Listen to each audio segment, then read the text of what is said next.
Ya pemirsa, gempa bumi berkekuatan magnitudo 6,2 yang mengguncang Kabupaten Garut, Jawa Barat pada Sabtu malam pukul 23.29 waktu Indonesia Barat merusak puluhan rumah. Berdasarkan data sementara, 42 kecamatan di Kabupaten Garut, di mana 27 rumah rusak ringan, 4 rumah rusak sedang. Salah satu rumah yang mengalami kerusakan sedang berada di Kampung Tegal Kondang, Desa Mekartani, Singajaya. Rumah permanen milik Ugah roboh di bagian dinding serta atap depannya, sehingga dikategorikan kerusakan sedang. Hingga saat ini, pemirsa, pihak aparat masih melakukan inventarisir mengenai kerusakan dan berupaya untuk menanggulanginya.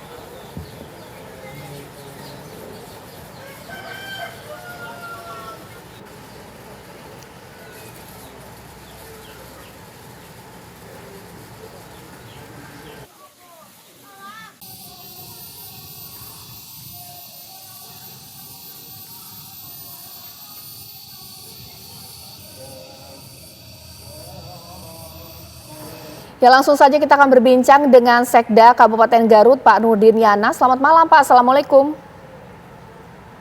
Selamat malam, waalaikumsalam, Mbak. Ya, Pak, ini berdasarkan inventarisir Bapak, warga Bapak ada berapa yang terdampak, berapa rumah, adakah korban luka juga, Pak, seperti apa? Jadi betul, Bu, setelah update, Bu, ya, karena data ini terus berkembang.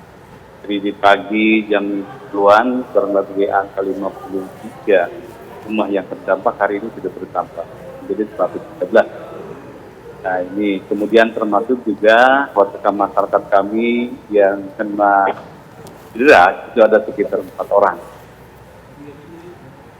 Baik, untuk korban sejauh ini seperti apa Pak? Kemudian apakah masih ada juga proses evakuasi yang dilakukan? Alhamdulillah di Garut khususnya yang kena cedera itu karena memang mereka tertimpa genting. Juga alhamdulillah mereka melakukan perawatan dan sudah pulang kembali ke rumah masing-masing. Dan ada 1 orang yang karena panik dia keluar malam itu, kemudian dia jatuh dan pada akhirnya juga ada cedera. Tapi alhamdulillah sudah diobati di pasien yang ada di rumah kami, sehingga mereka pun sekarang sudah pada lagi. Nah, terkait dengan masyarakat kami yang rumahnya yang terkategori rusak yang tidak mungkin lagi dapat dipergunakan, itu kami lakukan pendekatan pada mereka, inventarisasi, dan pada akhirnya karena mereka umumnya dekat dengan keluarganya, sehingga mereka mengungsi di tempat keluarganya masing-masing. Nomenklatur kami lain mengatakan itu adalah pengungsian mandiri, gitu, kurang lebih seperti itu. Sehingga kami tidak menyediakan hunian atau pengungsian gitu, tempat pengungsian tertentu. Gitu. Baik, Pak, dari pihak kabupaten, bantuan dan penanganan seperti apa sih yang dilakukan untuk warga? Apakah nanti biaya perbaikan rumah ini ditanggung pihak dari pemerintah kabupaten atau bagaimana, Pak? Jadi begini, Bu. Kami hari ini sedang inventarisasi terkait dengan kualifikasi kerusakan.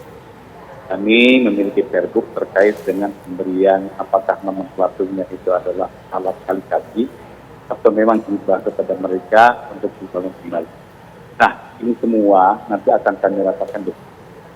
Tapi poinnya, sebetulnya kami sudah menetapkan tanggap darurat terkait dengan bencana di 3 wilayah. Sayangnya, tanggap darurat kami itu kemarin tersekat dengan hanya 3 wilayah. Di mana hari ini ada 24 kecamatan yang terdampak, sementara ketika kami menetapkan kemarin tanggap darurat untuk kepentingan pergerakan tanah itu hanya 3 kecamatan, sehingga praktis kami harus juga membuat PD baru. Kalaupun tidak tanggap darurat baru, tentu kami juga akan memanfaatkan menggeser alokasi anggaran kami bersumber dari BPT. Saya kira itu dapat dilakukan. Kebetulan juga dalam waktu yang bersamaan kami sedang melaksanakan penjabaran kedua. Sehingga kalaupun yang itu yang dipakai, maka insya Allah akan berhasil. Kepada mereka, alhamdulillah hari ini kami pun sudah memberikan kebutuhan pokok mereka. Tentu saja menyangkut masalah makan mereka itu sudah siapin, sudah ditadrok.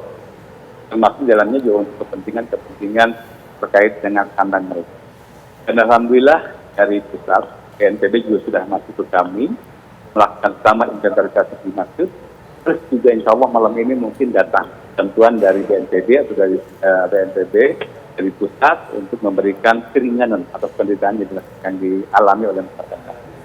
Dan demikian juga dari provinsi, baik itu BPBD provinsi maupun Polda sudah datang ke kami.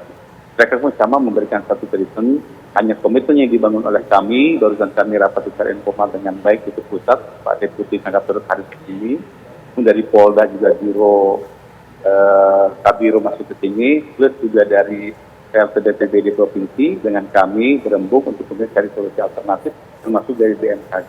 Itu juga sudah kita lakukan, sehingga sampai hari ini alhamdulillah, kalau menurut kami, masyarakat insya Allah sudah terayomi untuk kebutuhan.